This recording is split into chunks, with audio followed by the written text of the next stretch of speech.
first thing you need to understand is this. Italy didn't just wake up one morning and decide to drop $8 billion on tanks. This wasn't a luxury purchase. It wasn't some political flex. It was a warning. A warning shaped by Russia's invasion of Ukraine, by NATO's pressure on its southern flank, and by the uncomfortable truth that Italy has been sitting on one of Europe's most outdated tank fleets, with nearly all of them older than the soldiers who drive them. And now, Rome is done waiting. Because today, Italy is embarking on one of the most ambitious, expensive, and strategically important military upgrades in modern European history, and it starts with rebuilding its armored fist from the ground up. Italy's story with tanks didn't begin with the Ariete, or even with the Cold War. It goes further back to a country that once placed enormous pride in its armored forces. During the Second World War, Italy's tanks were famously underpowered compared to their rivals, often poorly armored and inadequately armed. They fought bravely, but were outclassed. The scars of that era lingered. And in the decades after the war, Italy rebuilt its military identity with a kind of restrained pragmatism. It bought equipment cautiously, modernized slowly, and preferred stability over daring.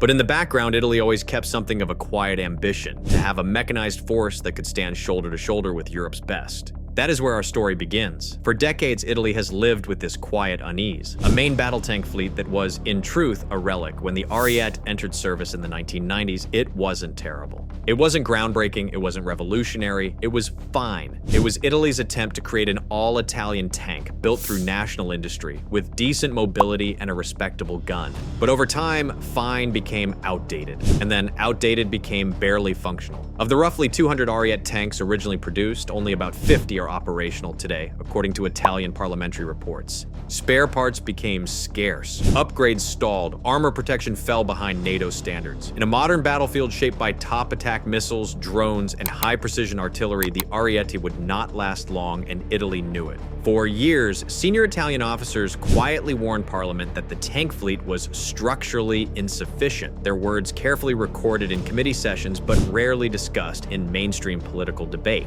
Italian defense analysts highlighted the same issues. The Ariete had no real upgrade path and couldn't match the survivability of the Leopard 2, the Abrams, or the South Korean K2. But the real shock came not from books or boardrooms. It came from drone footage over Ukraine. Italian generals watched as tanks, old and new, were hunted from above. They watched how thermal cameras exposed armor that once relied on nightfall for safety.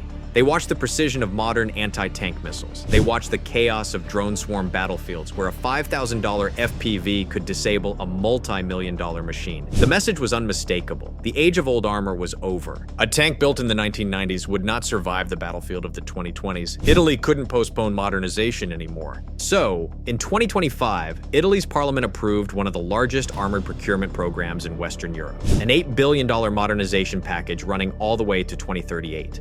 This wasn't a minor upgrade. This was a full replacement of Italy's armored core, a complete regeneration of the army's heavy punch. The plan was deceptively simple on paper, yet massive in execution. Italy would acquire 132 brand new main battle tanks. It would produce another 140 specialized derivatives, recovery vehicles, engineering support platforms, bridge-laying systems, and logistical variants, forming a comprehensive armored ecosystem.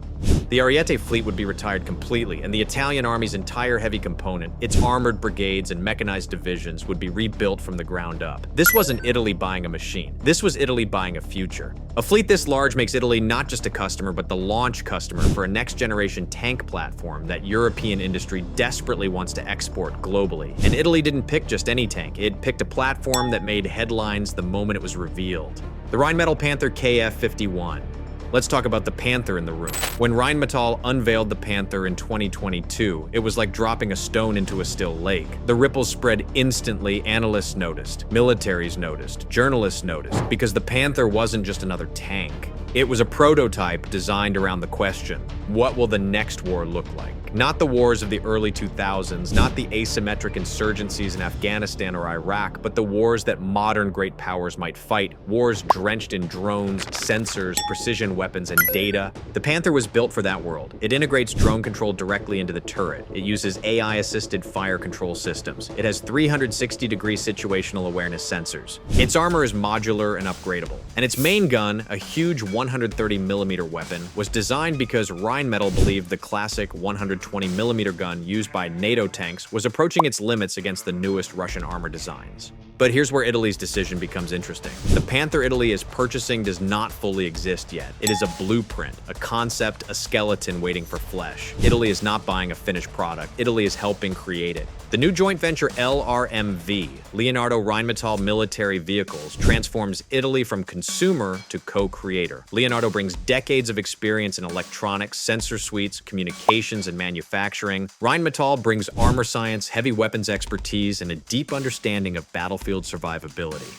Together, the two companies will build something that neither could accomplish alone. This cooperation wasn't created in a vacuum. It was born from geopolitical necessity. France and Germany have been locked in a slow, frustrating struggle to co-develop a next-generation European tank program known as MGCS. But years passed, disagreements grew, and momentum stalled. Germany needed a partner willing to move faster. Italy needed a tank that didn't take 2 decades to appear. So they formed a new path, a faster one, a louder one, a project that sidestepped political hesitation. If Germany is the heart of the Panther, Italy is becoming its brain. Italy wants a tank that can survive the exact threats we see in Ukraine. Loitering munitions, top attack missiles like Javelin and NLAW, constant drone surveillance, artillery directed by live video feeds, and combat zones where battlefield concealment rarely lasts more than a few minutes. And the Panther's design reflects that lesson. It is not a Cold War tank adapted for today. It is a modern tank conceptualized for tomorrow. Italy isn't replacing the Ariete. Italy is leapfrogging an entire generation. This raises an important question. Why are Western militaries still pouring money into tanks at all? Didn't Ukraine prove that tanks are obsolete? No, it proved that outdated tanks are obsolete. It proved that tanks without active protection, without electronic warfare tools, or without drone integration are vulnerable. It proved that armor unsupported by combined arms tactics gets destroyed, but modern armored forces, properly supported by infantry, drones, artillery,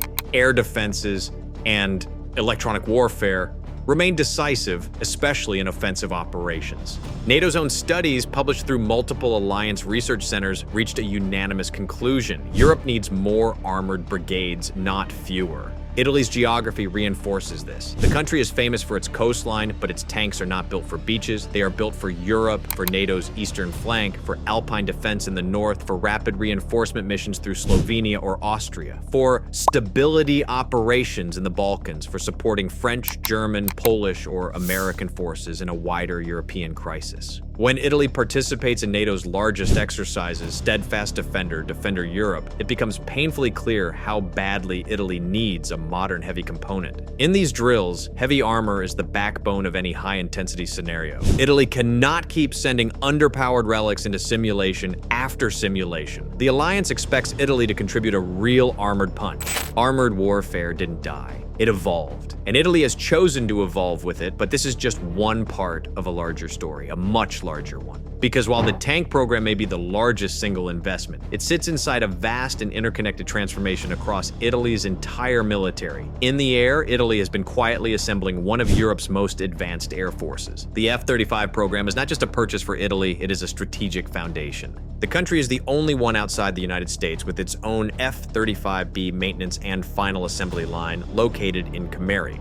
This gives Italy extraordinary influence within NATO's stealth fighter ecosystem. Italian F-35As handle air superiority and strike missions, while the F-35Bs provide a short takeoff capability for Italy's aircraft carriers. At sea, Italy's Navy is undergoing its most ambitious expansion in decades. New FREM frigates are entering service, PPA multi-role ships are adding flexibility and firepower, and the U-212 NFS submarine program, jointly developed with Fincantieri, is creating submarines so quiet that analysts have called them among the best non-nuclear boats on the planet. These submarines give Italy unmatched control over the central Mediterranean. On top of this, Italy is a core partner in GCAP, the Global Combat Air Program, alongside the UK and Japan. This is a 6th-generation fighter effort designed to leap past everything flying today. Italy is not a junior partner. It is embedded in the industrial heart of this program, shaping the future of European air power. Cyber warfare, hybrid warfare, drone warfare. Italy is investing in all of them, expanding capabilities that barely existed a decade ago. New communication systems, upgraded helicopters, improved airborne surveillance, and modern medium armored vehicles are transforming the structure of Italy's land and air forces. Italy isn't modernizing one branch, it is modernizing all of them. But the tank program is the anchor, because a military's heavy armor defines what its doctrine can dare to do.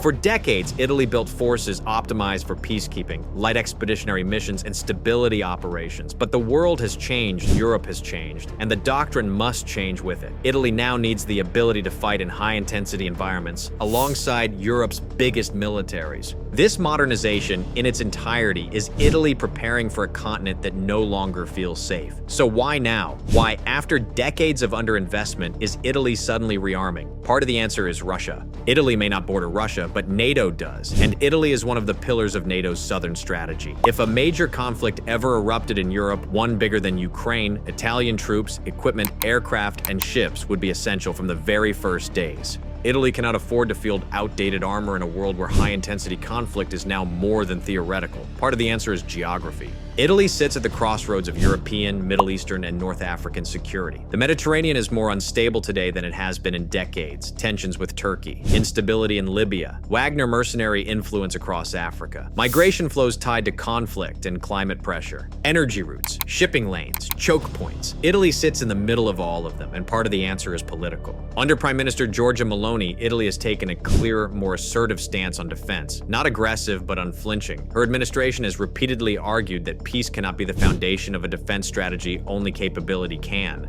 This modernization is not just a project, it is a declaration that Italy will not be caught unprepared. Not again.